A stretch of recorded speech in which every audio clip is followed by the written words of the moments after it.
Lok Sabha ಸಮರಕ್ಕೆ BJP ಅಭ್ಯರ್ಥಿಗಳ ಪಟ್ಟಿ final ವಿಚಾರಕ್ಕೆ ಸಂಬಂಧಪಟ್ಟಂತೆ ನಿನ್ನೆ ನಡೆದಿರುವಂತಹ ಸಭೆಯಲ್ಲಿ ರಾಜ್ಯದ 17ರಿಂದ 22 ಕ್ಷೇತ್ರದ ಟಿಕೆಟ್ ಫೈನಲ್ ಮಾಡಿದ್ದಾರೆ.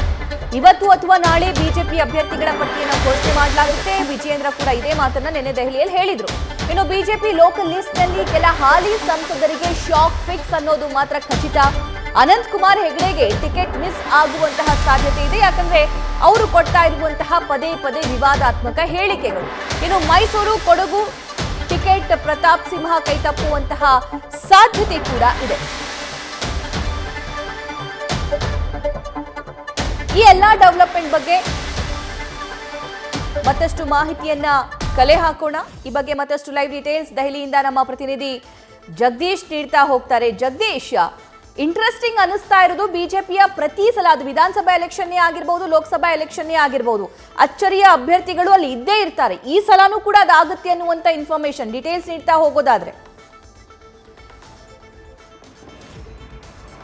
ಸಭಾ ನಿನ್ನೆ ನಡೆದಿರತಕ್ಕಂತಹ ಸಭೆ, ದೆಹಲಿಯಲ್ಲಿ ನಡೆದಿರತಕ್ಕಂತಹ ಕೇಂದ್ರ ಚುನಾವಣಾ ಸಮಿತಿಯ ಸಭೆ. ಆ ಸಭೆಯಲ್ಲಿ ರಾಜ್ಯದ ಪರವಾಗಿ ಒಟ್ಟು 22 ಕ್ಷೇತ್ರಗಳ ಬಗ್ಗೆ ಚರ್ಚೆ ಆಗಿದೆ. ಅದರಲ್ಲಿ ಬಹುತೇಕ 17ರಿಂದ 22 ಕ್ಷೇತ್ರಗಳಲ್ಲಿ ಏನಂದ್ರೆ ಟಿಕೆಟ್ ಅನ್ನ ಫೈನಲ್ ಮಾಡಲಾಗಿದೆ ಅಂತ ಹೇಳ್ತಿದ್ದಾರೆ. ಆದರೆ ಮೊದಲನೇ ಪಟ್ಟಿಯಲ್ಲಿ ಬಹುತೇಕ 17ರಿಂದ 19 ಕ್ಷೇತ್ರಗಳ ಪಟ್ಟಿ ಹೊರಗಡೆ ಬರುವಂತಹ ನಿರೀಕ್ಷೆನ ಇಟ್ಕೊಳ್ಳಲಾಗಿದೆ. ಕೆಲವೊಂದು ಕ್ಷೇತ್ರಗಳಲ್ಲಿ ಇನ್ನೂವರೆಗೂ ಸಹಿತ ಗೊಂದಲದ ವಾತಾವರಣ ಇದೆ. ಆ ಗೊಂದಲ ಇರುವಂತಹ ಕಾರಣಕ್ಕಾಗಿ ಅದನ್ನು ಯಥಾವತ್ತಾಗಿ ಮುಂದುವರಿಸಿಕೊಂಡು ಮುಂದಿನ ಸಭೆಯಲ್ಲಿ ಏನಂತಂದ್ರೆ ಚರ್ಚೆ ಮಾಡಬೇಕು ಅನ್ನುವಂತಹ ವಿಚಾರಕ್ಕೆ ಏನಂದ್ರೆ ಹೈಕಮಾಂಡ್ ನಾಯಕರು ಪ್ಲಾನ್ ಅನ್ನ ಮಾಡ್ಕೊಂಡು ಹಾಗೆ ಕಾಣಿಸ್ತಾ ಇದೆ. ಅದರಲ್ಲೂ ಪ್ರಮುಖವಾಗಿ ನಿನ್ನೆ ನಡೆದಿರತಕ್ಕಂತಹ ಕೆಲವೊಂದು ಕ್ಷೇತ್ರಗಳ ಹೈಲೈಟ್ಸ್ ಅನ್ನ ಹೇಳಲೇಬೇಕು. ಯಾಕಂದ್ರೆ ಬಹಳಷ್ಟು ಇಂಪಾರ್ಟೆಂಟ್ ವಿಚಾರ ಮೈಸೂರಿನ ವಿಚಾರ.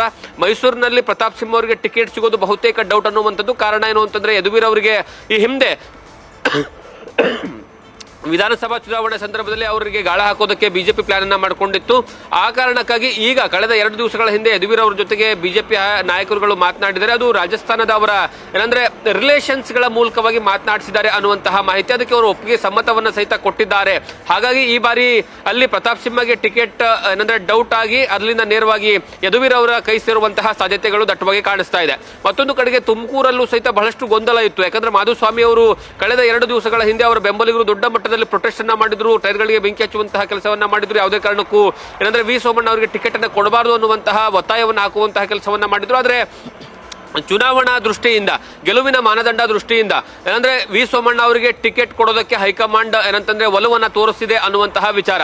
ಮತ್ತೊಂದು ಕಡೆಗೆ ಏನಂದ್ರೆ ಇದಕ್ಕೆ ಏನೋ ಉತ್ತರ ಕನ್ನಡ ಮತ್ತೆ ದಕ್ಷಿಣ ಕನ್ನಡ ಎರಡೂ ಕಡೆಗೂ ಸಹಿತ ಯಾವುದೇ ಕಾರಣಕ್ಕೂ ಏನಂದ್ರೆ 2 ಕ್ಷೇತ್ರಗಳನ್ನ ಟಿಕೆಟ್ ಫೈನಲ್ ಮಾಡಲಾಗಿಲ್ಲ. ಅದರಲ್ಲೂ ಪ್ರಮುಖವಾಗಿ ದಕ್ಷಿಣ ಕನ್ನಡ ವಿಚಾರ ಹೇಳಲೇಬೇಕು. ಕಾರಣ ಏನು ಅಂತಂದ್ರೆ ಅಲ್ಲಿ ಮಾಜಿ ಏನಂದ್ರೆ ಬಿಜೆಪಿಯ ರಾಜ್ಯಾಧ್ಯಕ್ಷರಾಗಿರ್ತಕ್ಕಂತಹ ನಳಿನ್ ಕುಮಾರ್ ಕಟೀಲ್ ಅವರು ಸ್ಪರ್ಧಿಸ್ತಕ್ಕಂತಹ ಕ್ಷೇತ್ರ. ಅಲ್ಲೂ ಸಹಿತ ಬಹಳಷ್ಟು ಒತ್ತಡ ಇತ್ತು.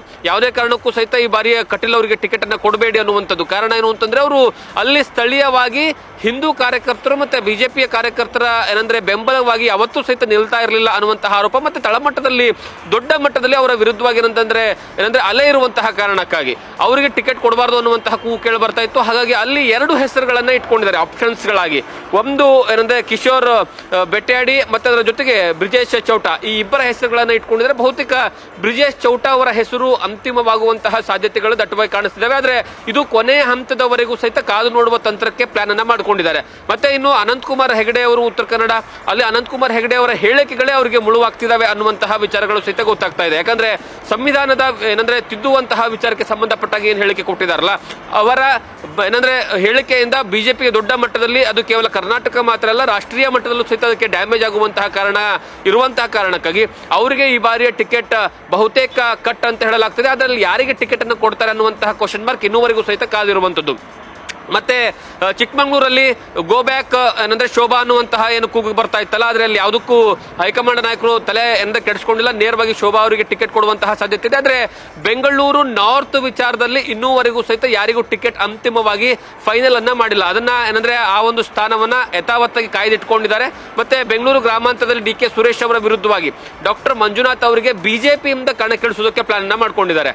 ಈ ಮೂಲಕವಾಗಿ ಒಂದು ರೀತಿಯಲ್ಲಿ ಏನಂದ್ರೆ ಹೊಸ ಎಕ್ಸ್ಪೆರಿಮೆಂಟ್ ಮಾಡೋದಕ್ಕೆ ಈ ಬಾರಿ ಬಿಜೆಪಿ ಮುಂದಾಗಿದೆ ಅನ್ನುವಂಥದ್ದು ಕಾಣಿಸ್ತಾ ಇದೆ. ಮತ್ತೆ ಅಂತಿಮವಾಗಿ ಹೇಳಲೇಬೇಕು, ಯಾಕಂದ್ರೆ ಲೋಕಸಭಾ ಏನಂದ್ರೆ ಕೇಂದ್ರದ ಸಚಿವರಾಗಿರ್ತಕ್ಕಂತಹ ಭಗವಂತ್ ಖೂಬಾ ಎಂದ ಹೆಸರು ಸಹಿತ ಅಂತಿಮವಾಗಿ ಫೈನಲ್ ಆಗಿಲ್ಲ. ಅದನ್ನ ಸಹಿತ ಕಾಲ್ ನೋಡುವಂತಹ ತಂತ್ರಕ್ಕೆ ಹೋಗಿದ್ದಾರೆ. ಯಾಕಂದ್ರೆ ಅವರಿಗೆ ಬಹಳಷ್ಟು ಅಲ್ಲಿ ಜನಸಾಮಾನ್ಯರು ವಿರೋಧವನ್ನು ವ್ಯಕ್ತಪಡಿಸಿದ್ದಾರೆ, ಸ್ವತಃ ಲೀಡರ್ಸ್ಗಳು ಸಹಿತ ವಿರೋಧವನ್ನ ಪಡಿಸ್ತಿದ್ದಾರೆ.